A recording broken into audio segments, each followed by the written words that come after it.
વડોદરામાં સિટી બસની મુસાફરી મોંઘી થવાની છે. જો કે હવે આ મામલે મોટા સમાચાર સામે આવ્યા છે. વિગતો મુજબ સિટી બસ સેવાની સંચાલન અને કોર્પોરેશન સાથે બેઠક બાદ આ સિટી બસનો ભાવ વધારો 5 અંકે જાયો. અમદાવાદની એસવીપી હોસ્પિટલમાં સફાઈ કર્મીઓ હડતાલ પર. અચાનક કંપનીનો કોન્ટ્રાક્ટ બદલાતા જૂની કંપનીમાં કામ કરતા કર્મીઓને નવી કંપનીમાં મોકલાયા. જાણ કર્યા વગર કે નોટિસ વગર જ કોન્ટ્રાક્ટ બદલતા કર્મચારીઓ હડતાલ પર ઉતર્યા. લોકસભા ચૂંટણીના પડઘમ વચ્ચે રાજ્યના મુખ્યમંત્રી ફરી એકવાર દિલ્હી પહોંચશે. વાત જાણે એમ છે કે આજે સીએમ ભૂપેન્દ્ર પટેલ દિલ્હી જશે. આજે દિલ્હીમાં ભાજપની લોકસભા ચૂંટણીને લઈ ઘોષણાપત્રની કમિટીની બેઠક યોજાનાર છે. આ બેઠકમાં ભાગ લેવા મુખ્યમંત્રી ભૂપેન્દ્ર પટેલ દિલ્હી જશે. હવામાન વિભાગની ભીષણ ગરમીની આગાહી બાદ કેન્દ્ર સરકાર એક્ટિવ મોડમાં આવી છે.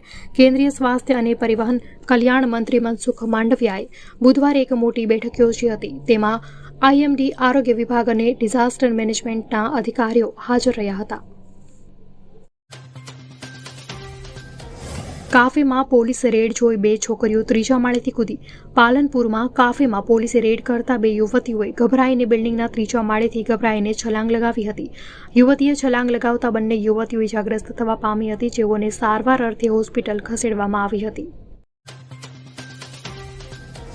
47,900 હથિયારો જમા, ₹66.9 કરોડની વસ્તુઓ જપ્ત. ગુજરાતમાં ફ્લાઇંગ સ્ક્વોડ્સનો સપાટો.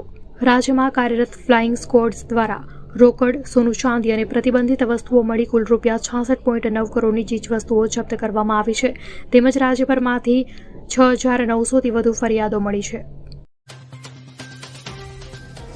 પુરુષોત્તમ રૂપાલાના નિવેદનને લઈ સમગ્ર રાજ્યમાં ક્ષત્રિય સમાજ દ્વારા ઠેર ઠેર આવેદનપત્ર આપી વિરોધ કરવામાં આવી રહ્યો છે. ત્યારે આજે સુરેન્દ્રનગર, ચોટીલા, રાજકોટ તેમજ જેતપુરમાં ક્ષત્રિય સમાજ દ્વારા આવેદનપત્ર આપી વિરોધ વ્યક્ત કર્યો હતો. પોલીસ ભરતીમાં ફોર્મ ભરાવાની પ્રક્રિયા શરૂ. ગુજરાત પોલીસ વિભાગે 12,000 ખાલી જગ્યાઓ માટે અરજીઓ મંગાવી છે. PSI, armed police constable, police constable, લોકરક્ષક અને જેલ કોન્સ્ટેબલની જગ્યાઓ પર કામ કરવા ઈચ્છુક ઉમેદવારો આજથી અરજી કરી શકે છે. સુરત શહેરમાં સાયબર ફ્રોડના કિસ્સામાં સતત વધારો થઈ રહ્યો છે. ત્યારે વર્તમાન સમયમાં સોશિયલ મીડિયા પર અલગ અલગ જાહેરાત મૂકીને લોકો સાથે છેતરપિંડી કરવામાં આવી રહી છે. ત્યારે સુરતના એક વ્યક્તિને ટેલિગ્રામ આઈડી પર હોટલમાં ઓર્ડર કરવાના ટાસ્ક પૂરા કરવાથી સારું કમિશન આપવાની લાલચ આપી છેતરપિંડીનો કિસ્સો સામે આવ્યો. લોકસભાની ચૂંટણીમાં ચંદીગઢ બેઠક હોટ સીટ બની રહી છે, કારણ ભાજપ હજુ સુધી અહીંનો ઉમેદવાર નક્કી કરી શકી નથી.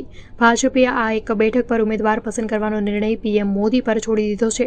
મીડિયા રિપોર્ટ અનુસાર પીએમ મોદી વ્યક્તિગત રીતે ચંદીગઢ બેઠકની ચર્ચા કરશે.